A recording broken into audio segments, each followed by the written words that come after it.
Welcome back, deep divers. Today we're diving deep, right, into the world of storytelling. Ooh, sounds exciting. It is, it is. We got this excerpt from The Art of Storytelling Across Cultures Mm.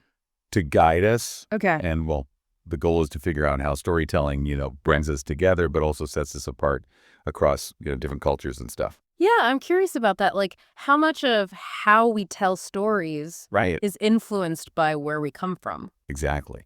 And this excerpt jumps right into it. It says that no matter where a story is from, it's got these core purposes, right? Okay. It's got to educate, entertain, inspire, kind of like we were doing here. I hope so. But seriously, it's like these stories are like little windows into a culture's beliefs and values. Makes sense. Even if a story is just for fun, it's still like subtly showing us what that culture thinks is important, you know? Oh, totally. It's like those classic Disney movies, right? Yeah. They're all about individualism and happy endings. Which might not resonate in a culture that prioritizes like community or something else. Right. It's like we're learning about cultural norms without even realizing it. Exactly. But then there's this other side to it, right? The excerpt talks about these universal human emotions, love, fear, hope, the stuff that makes us all human. Those emotions can transcend any cultural barrier, don't you think? Oh, absolutely. It's what gives storytelling its power. Doesn't matter if it's a Greek myth or a folktale from Kenya. Yeah. Those emotions hit us all the same. It's like this fascinating paradox, Mm-hmm. universal emotions, Mm-hmm. but then these huge differences in how stories are told. Yeah, and the excerpt really highlights that contrast. Think about Western storytelling, right? Okay. Like that classic three-act structure. Like Star Wars, right? Exactly. Setup, conflict, resolution, good triumphs in the end. A classic. Like a formula we all know. Right. But that focus on a clear resolution, Yeah. that's not always the point in other cultures. Yeah. Take Eastern storytelling, for example. Often you see a more circular structure. Things are interconnected. Interesting. The journey itself matters more than a neat ending. Have you ever heard of Monogatari? Monogatari. Not ringing a bell. They're these Japanese prose narratives, kind of like epic tales or novels. They often explore, love, loss, the passage of time. The Tale of Genji is a famous example. I've heard of that, but never read it. It's worth checking out. It gives you a sense of the cyclical nature of life. Not just good versus evil, then. Not necessarily. It's more about reflecting on life's complexities. And that circular structure, Yeah. it reflects Buddhist philosophies that are really important in Japanese culture. So even the shape of a story can tell us about a culture's worldview.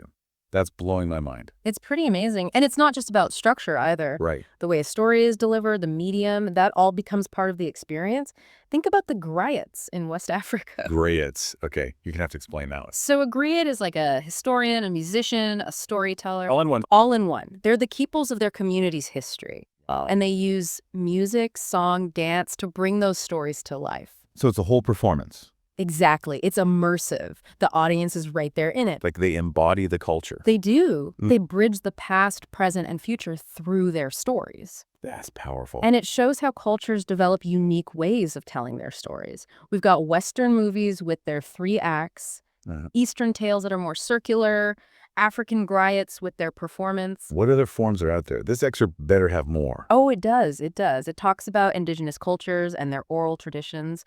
Their stories are often deeply connected to nature. Okay. And they use art to enhance them, like sand drawings or totem carving. So like you're listening to an elder tell a story about creation. Yeah. And they're creating this sand art as they go. It's a whole experience. It connects the audience to their heritage and the environment.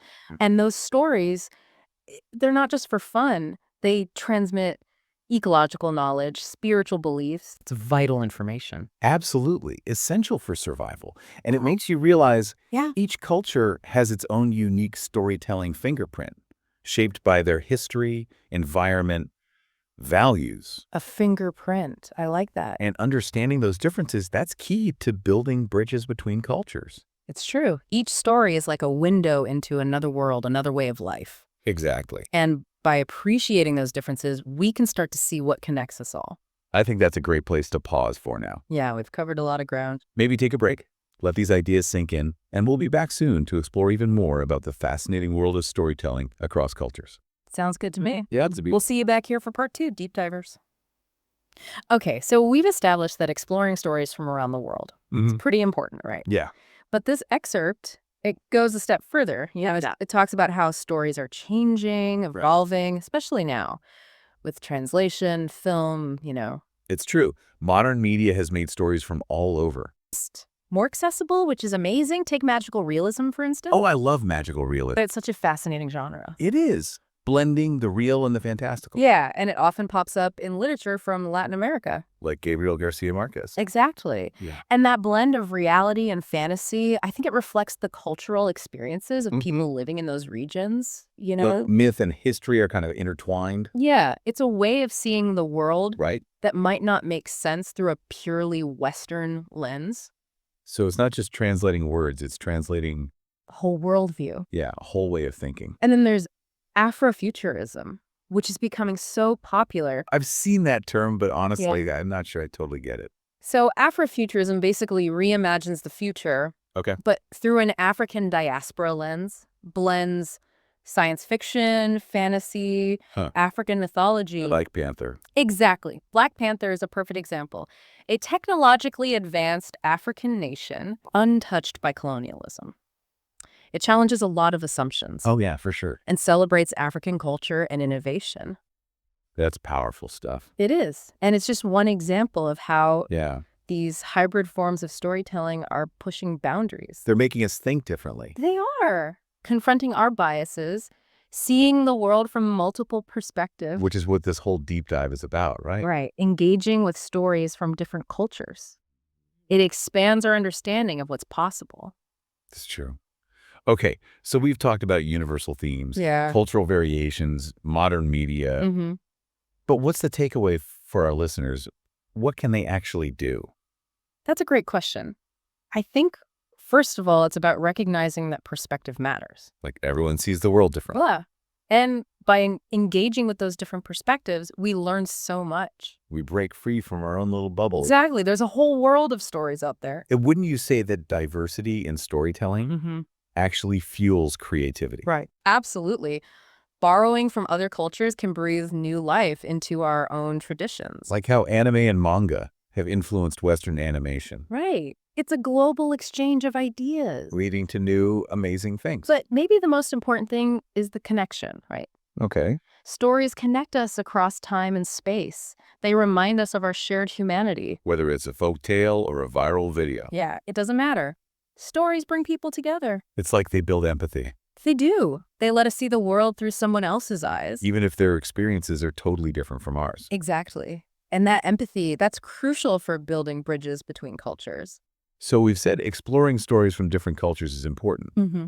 but how do we actually do that? That's the next step, right? Yeah. Going from appreciating to applying. And I think it starts with Yeah. being mindful of the stories we consume.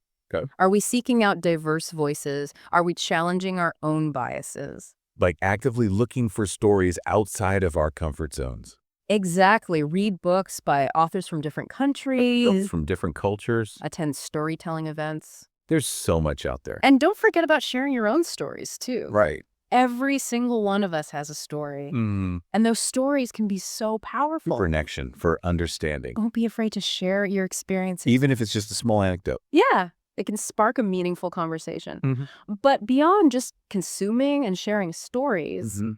I'm curious, how can we use storytelling Yeah. to actually bridge those cultural divides, to build stronger connections in our communities? Yeah, that's the question, isn't it? It's one thing to enjoy stories, Right. but how do we actually use them to, make a difference, to bridge those divides? Well, I think it starts with going beyond just reading or watching, seeking out opportunities for real cultural exchange. Like what?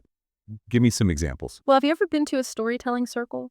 I haven't, no. They're pretty amazing. People from all different backgrounds come together and share their personal stories. That's like a live interactive thing. Exactly. Or, there are workshops that focus on specific storytelling traditions Oh, cool. from around the world.